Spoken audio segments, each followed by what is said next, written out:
Bienvenue sur Fablasana. Drôle de nez.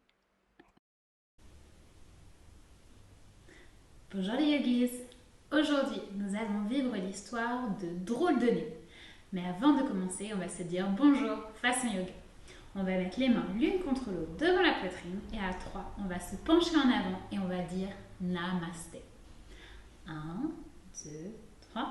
Namasté. C'est parti. C'est l'histoire d'un ornithorynque. Alors on se transforme en ornithorynque, on va s'allonger sur le ventre, les mains près de la poitrine et on va venir se redresser sans se faire mal au dos. Donc si ça fait mal au dos, c'est qu'on a allé trop haut. On va essayer sinon de se redresser jusqu'à lever les genoux. Et on va regarder droit devant nous. On imagine que nos jambes forment la queue de l'ornithorynque et qu'on a un grand bec, comme l'ornithorynque. Et ce pauvre ornithorynque ne trouvait sa place nulle part, car il ne ressemble à aucun autre animal. Et tous les autres animaux se moquaient de lui. Pour se moquer, il se met comme ça sur le dos, attrape ses pieds et il se roule d'un côté et de l'autre. Il y a le sanglier, on fait le sanglier, on reste dans la même position, mais on va se faire un gros câlin, comme un sanglier qui se roulerait dans la boue. Et le sanglier lui dit « Tu es ridicule avec ton grand bec ». Et il y a aussi le singe, on va se redresser et on va sauter en ouvrant grand les bras et les jambes. Wouhou! Wouhou! Lui aussi il se moque et il lui dit « Mais tu es un mammifère et tu ponds des œufs !» Alors la cigogne approche doucement, on va faire la cigogne en levant un genou, en levant les bras. Et les autres animaux disent « Puisque tu as un bec, tu dois être un canard. » Mais la cigogne dit « Mais si c'est un canard, alors il sait voler. » On oppose. Une deuxième cigogne dit « Et puis, si c'est un canard, il doit avoir des plumes et non des poils. » Le singe qui a entendu ça s'est dit « Ah, s'il sait voler, on va voir ça, on va le pousser. » Alors, on va mettre une jambe à l'avant, une jambe à l'arrière, on est bien sur la pointe des pieds, la jambe tendue, et on est prêt. Comme le singe, on va le pousser de toutes nos forces, si ce n'est pas gentil. Alors, on prend de l'élan, on ouvre en grand la poitrine et on le pousse. On va essayer avec l'autre jambe. Voir si elle va faire mieux qu'avec la première jambe. On ouvre grand. Sauf que l'ornithorynque ne sait pas voler. Alors, il va planer. On va planer avec lui.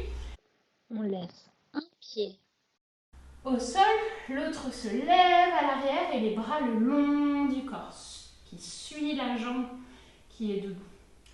Et donc il plane jusqu'à ce que, bien sûr, il tombe.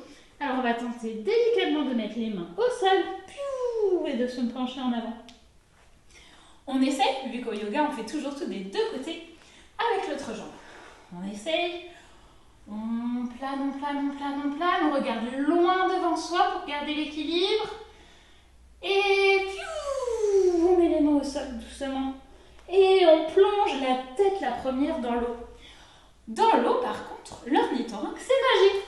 Alors on s'allonge à nouveau sur le ventre, on tend les bras au-dessus de la tête, on est bien étendu. On va battre des bras et des jambes pour nager avec l'ornithorynque. On nage, quand tout à coup, un requin, attention, on va mettre les mains derrière nous, on va entrelacer les doigts pour faire l'élan de requin. Le requin se balade et se dit « Mais c'est un drôle de poisson celui-là, pourquoi a-t-il un bec ?» Alors les poissons se joignent à la conversation, on va faire le poisson, on s'allonge sur le dos, mais attention, on va glisser nos mains sous nos fesses. On met les coudes au sol et délicatement on va mettre la tête en arrière. Si tu n'es pas à l'aise, tu peux juste regarder droit devant toi. Et les poissons à leur tour disent « Mais ça ne peut pas être un poisson, il n'a pas d'écailles, il a des poils. » Oh, c'est compliqué.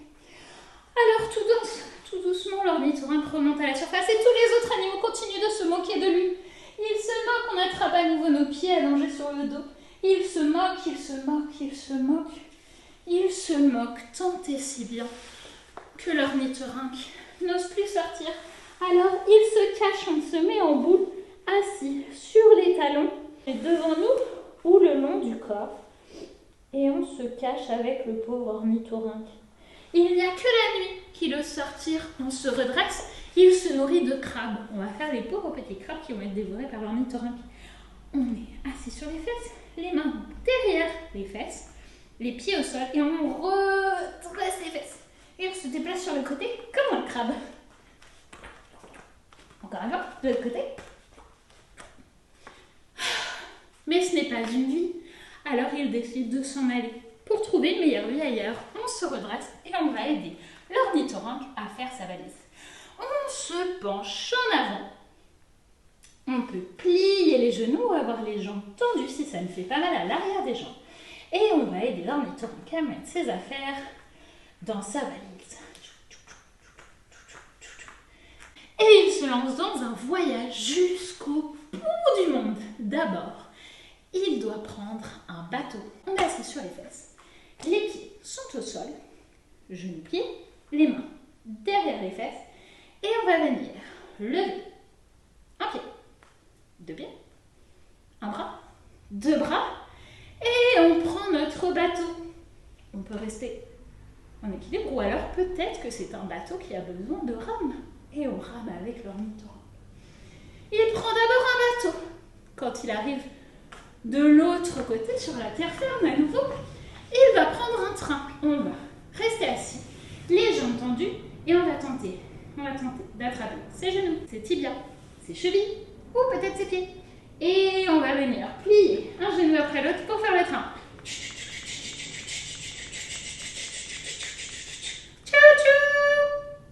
Mais il n'est toujours pas arrivé. Il doit désormais prendre un avion. On va faire l'avion. Pour cela, on va venir se mettre sur le côté. Attention, la jambe du dessus va venir se mettre au sol, le pied au sol. Et l'autre est tendu à l'arrière. Et on ouvre en grand, comme les ailes d'un avion. Il prend donc un premier avion. Mais il a une correspondance. Ça veut dire qu'il doit prendre un deuxième avion. On repose la hanche. Et attention, on va faire l'avion de l'autre côté.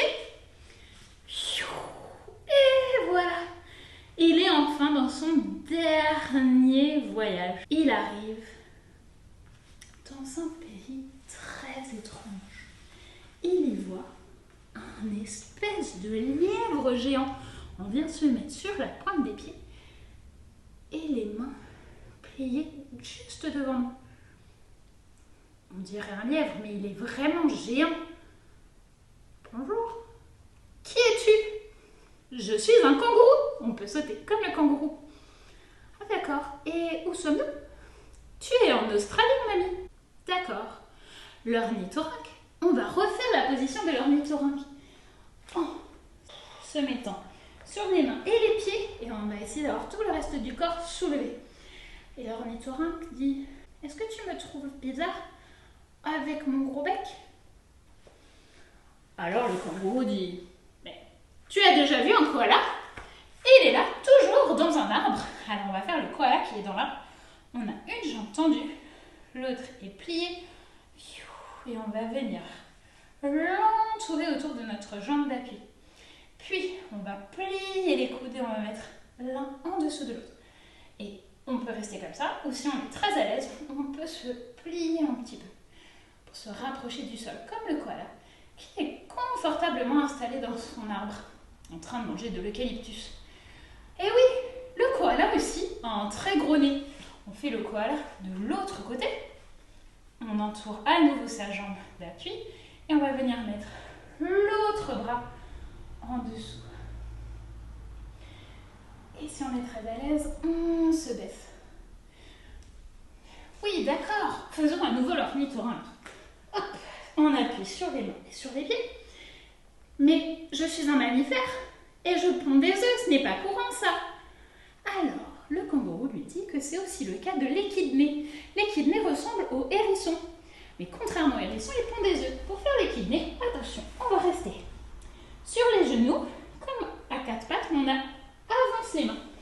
Et on va venir abaisser les épaules. On peut rester ici ou à la profondeur qui nous convient sans nous faire mal. Et on imagine que au-dessus de notre dos se trouvent tous les piquants de l'échidné. On reste quelques instants en position de l'échidné, qui est donc le deuxième mammifère à pondre des œufs. Puis on va se glisser en avant et on va revenir en position de notre ornithorynque. Et cette fois-ci, il dit « Oui, mais normalement, ce sont les oiseaux qui pondent des œufs et les oiseaux volent, mais moi, je ne vole pas. » Alors le kangourou lui dit « Pas toujours. Tous les oiseaux ne volent pas. Regarde l'émeu. L'émeu ressemble beaucoup à l'autruche. Et on va faire l'émeu en restant debout. Et on va venir attraper son pied derrière nous contre la fesse et on va lever un bras. Et on va essayer de tenir l'équilibre en regardant loin devant soi. Quelque chose qui ne bouge pas. L'émeu est donc un très très grand oiseau. Et il est tellement grand qu'il est beaucoup trop lourd pour voler. On repose la jambe et on refait la position avec l'autre jambe. Et on essaye de rester en équilibre. Concentre-toi. Alors, notre ornithorynque récapitule. Un pays dans lequel on trouve des koalas avec des très gros nez. On refait le koala dans son arbre. Une jambe. Puis l'autre. Des échidnés qui ressemblent à des hérissons sauf qu'ils pondent des œufs. On refait l'échidné.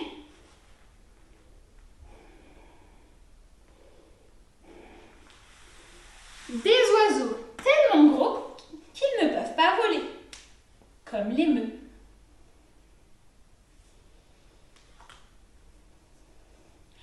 Et enfin, des kangourous qui ressemblent à des gros lièvres, sauf qu'en plus, ils transportent leur bébé dans leur poche. Pas de doute, ce pays est fait pour l'ornithorynque. Tout le monde y trouve sa place. L'ornithorynque est heureux. Il peut enfin se reposer. Il a trouvé sa place. Il est peut-être bizarre, mais nous sommes tous un petit peu bizarres. On s'allonge, on peut fermer les yeux, on peut réfléchir un petit peu à cette histoire. Un petit peu plus tard, il croise des humains et se dit que ceux-là sont vraiment très bizarres. Ils se déplacent sur deux pattes comme l'émeu, mais n'ont pas de plumes. Ils sautent parfois comme le kangourou, mais n'ont pas de queue. Et ressemblent un petit peu à un singe, mais n'ont pas vraiment de poils. Comme quoi, on peut tous être bizarres à notre façon. Et c'est ce qui nous rend uniques et parfaits à notre façon. Et on a tous notre place. Maintenant, on peut se concentrer sur notre respiration quelques instants. Notre ventre qui se gonfle quand on inspire et qui se dégonfle quand on expire.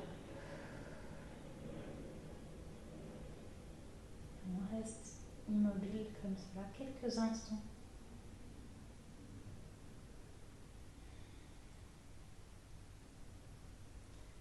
Puis quand on est prêt, on va commencer à agiter les doigts et les orteils et les jambes et les bras. Puis on va ramener les genoux à la poitrine pour se faire un gros câlin. Quand tu es prêt, on va se tourner sur un côté.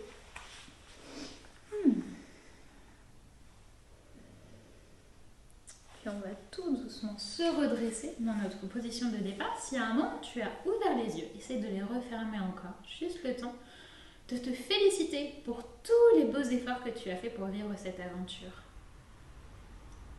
Puis il va être l'heure de se dire au revoir.